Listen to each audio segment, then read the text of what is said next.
Dentro de estos aspectos generales, el tema 1.1 es el proceso penal en México. ¿Qué implica este proceso penal en México? ¿Cómo llegamos a un sistema de justicia de corte oral y acusatorio? Bien, todo comienza con la reforma del 18 de junio del 2008, reforma en la cual se cambian más de 100 años de un sistema que ha sido denominado preponderantemente inquisitivo o bien inquisitivo, y se decidió cambiar para migrar a un sistema de corte oral y acusatorio. Este sistema de corte oral y acusatorio tiene su inicio con la reforma del 18 de junio del 2008. Esta reforma del 18 de junio va a modificar 10 artículos constitucionales. ¿Cuáles son?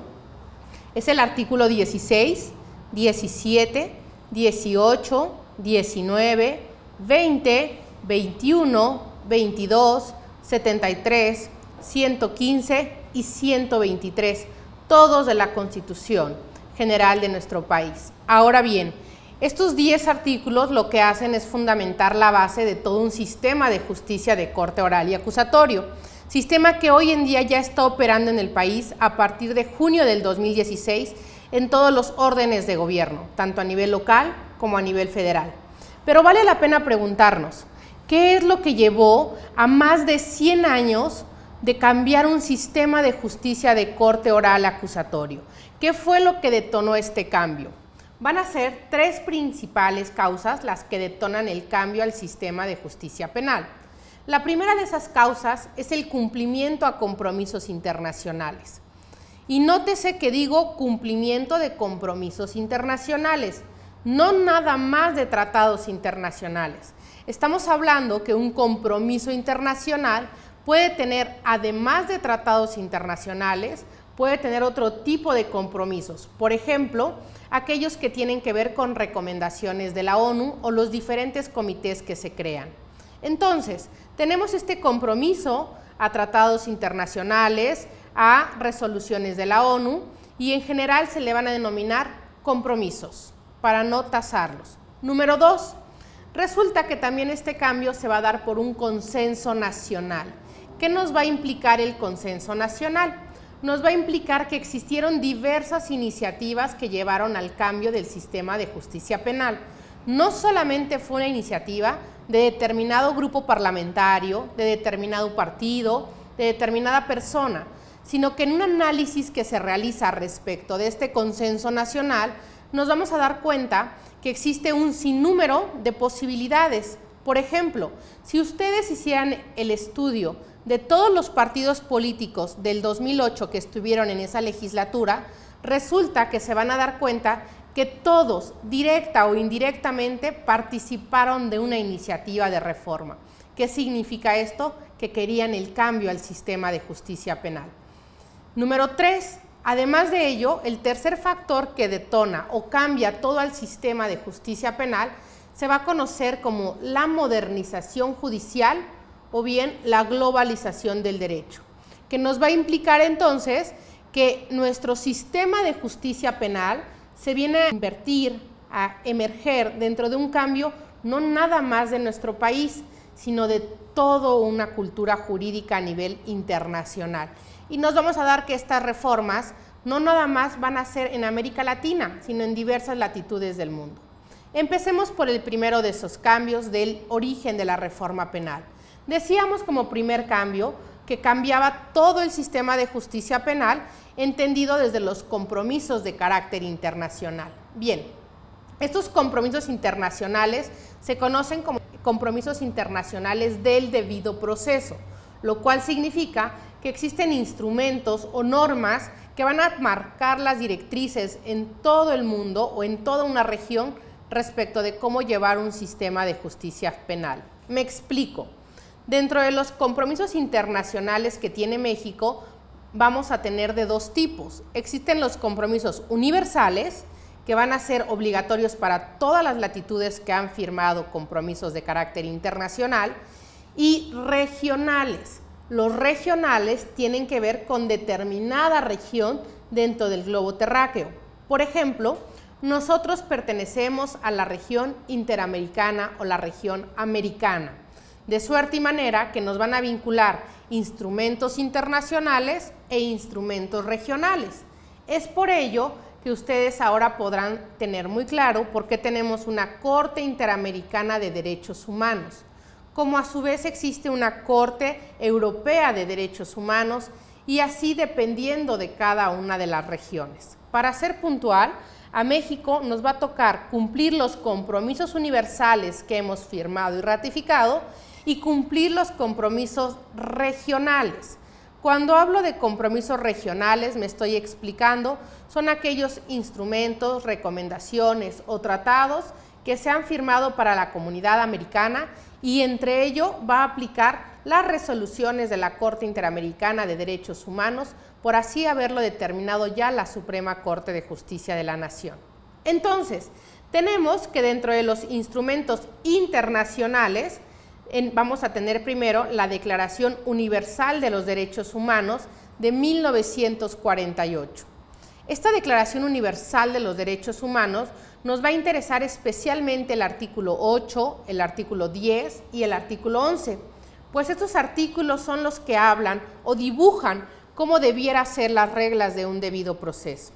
A su vez, en el ámbito regional, tenemos la Declaración Americana de los Derechos y Deberes del Hombre de 1948. En este sentido, tenemos un instrumento universal y un instrumento regional. En ese sentido, de la Declaración Americana, ¿qué arábigos nos van a interesar principalmente? Nos van a interesar el artículo 13 y el artículo 25, así como el 26. Son los principales que nos van a dar el marco de referencia de un debido proceso. Además, sumado a estos dos, en el ámbito universal tenemos al Pacto Internacional de Derechos Civiles y Políticos de 1966, del cual nos va a importar mucho el artículo 9, el artículo 14, principalmente, porque estos hacen referencia a la economía procesal, a la excepción de la prisión preventiva, al control de detención, a la publicidad, a la inmediación, a la imparcialidad, entre muchos otros. A su vez, en el ámbito regional vamos a tener la Convención Americana sobre Derechos Humanos de 1969. Esta Convención Americana de 1969 nos va a interesar el artículo 7, el artículo 8 y el artículo 25.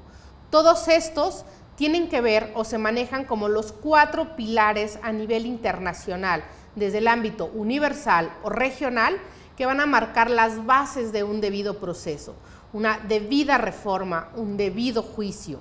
En ese sentido, vamos a decir, tenemos por un lado, decíamos, un primer gran detonante es que se requiere el cumplimiento a compromisos internacionales. ¿Qué compromisos? Los universales y los regionales, pero también habíamos dicho que se requerían observaciones de los comités u recomendaciones de la ONU. En ese sentido, dentro de las observaciones que nos ha enviado la ONU en materia de justicia penal mediante el Comité de los Derechos Humanos de aquel entonces, nos decía que teníamos que enviar determinados informes de cómo estaba el sistema de justicia penal en nuestro país. Estoy hablando del primer informe o informe inicial que fue en 1982. En 1982 se dijo que nuestro país estaba perfectamente alineado con estos 4 instrumentos del debido proceso y que entonces por eso firmábamos todos los instrumentos referentes a ello, porque estábamos alineados. Sin embargo, la ONU no se quedó tan conforme con ello. Es por eso que en el siguiente informe, que fue en octubre de 1988, es cuando nos encuentra por primera vez dentro de las recomendaciones de la ONU que le dicen al Estado mexicano: México, ¿cómo está tu sistema de justicia penal? ¿Cómo desarrollas un enjuiciamiento criminal? México debía haber contestado en el siguiente informe que se llevó a cabo en marzo de 1994. Sin embargo, no contestamos absolutamente nada respecto de lo que nos habían preguntado. A cambio, lo que estuvimos diciendo es que se ampliaba el voto a las personas que no gozaban de él. Hasta ese momento hablábamos de cultos religiosos y que teníamos otros problemas en nuestro país que tenían que ver directamente con guerrillas y por eso no dijimos o no fuimos específicos en el tema de la justicia penal. Al no haber hecho esto, entonces la ONU decidió hacerlo de manera autónoma, de manera individual. Ellos investigaron cómo estaba nuestro sistema de justicia penal. Y entonces, en el siguiente informe, que fue julio de 1999, resulta que la ONU nos dice específicamente esto. Nos va a decir: el procedimiento criminal establecido y aplicado en México obstaculiza el cumplimiento cabal del artículo 14 del pacto, que exige que el juicio se realice ante el juez en presencia del acusado y con publicidad. Es entre muchos otros aspectos que nos hacen notar. Y a partir de ahí le da 5 años al Estado mexicano para que organice su sistema de enjuiciamiento, su sistema criminal. Si hablamos de 1999, ¿cuándo se cumplían esos 5 años? 2004, efectivamente. Pues permítanme comentarles que no entregamos ningún informe en 2004. El siguiente informe se entregó en marzo del 2010. Y el informe que se entrega a la ONU fue: bueno, ¿para qué te digo cómo estaba mi sistema de justicia penal? Mejor te digo cómo está implementándose un nuevo sistema de justicia penal. Es decir, nunca le contestamos efectivamente a la ONU cómo nos encontrábamos desde un ámbito del debido proceso y del sistema penal acusatorio.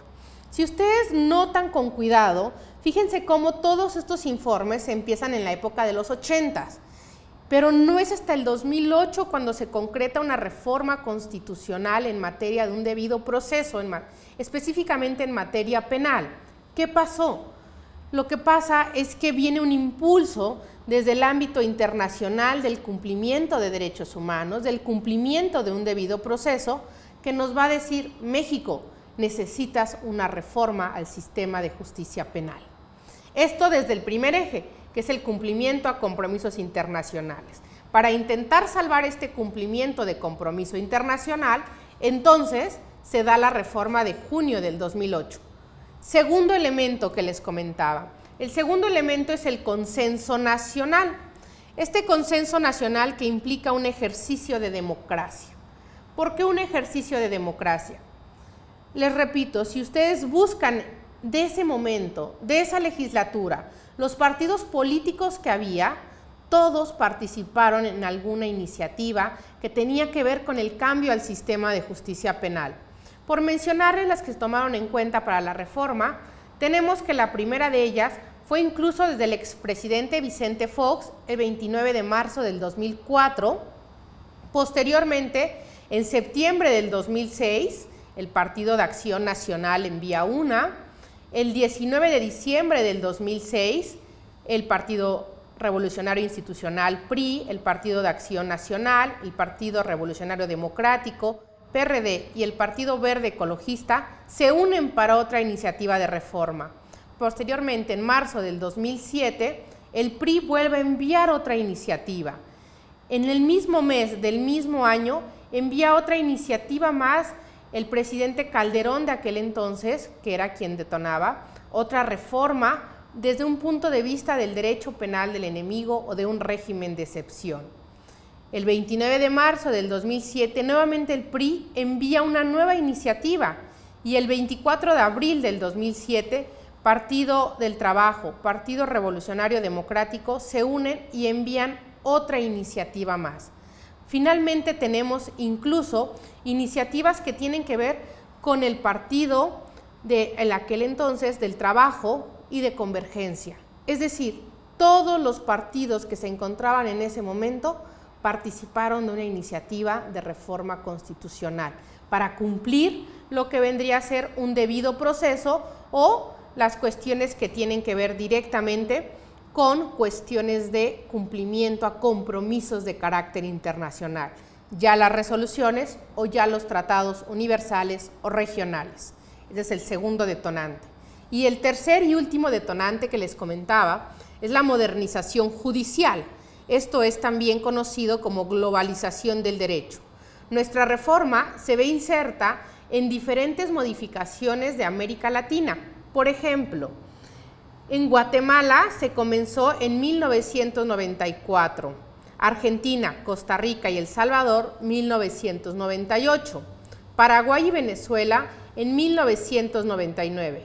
Bolivia y Chile en el 2000. Ecuador y Nicaragua en el 2001. Honduras en 2002. República Dominicana en 2004. Colombia en 2005 y finalmente México en el 2008. Es decir, estos tres factores, a manera de resumen, diríamos: ¿qué factores son los que detonan el cambio al sistema de justicia penal? 3. Cumplimiento a compromisos internacionales, que implica tanto tratados como recomendaciones de la ONU y aquellas resoluciones de la Corte Interamericana de Derechos Humanos. 2. Un consenso nacional, lo cual implica iniciativas de diversos grupos parlamentarios que querían cumplir con esta prerrogativa. Y número 3, la modernización de sistemas judiciales. Muchas gracias.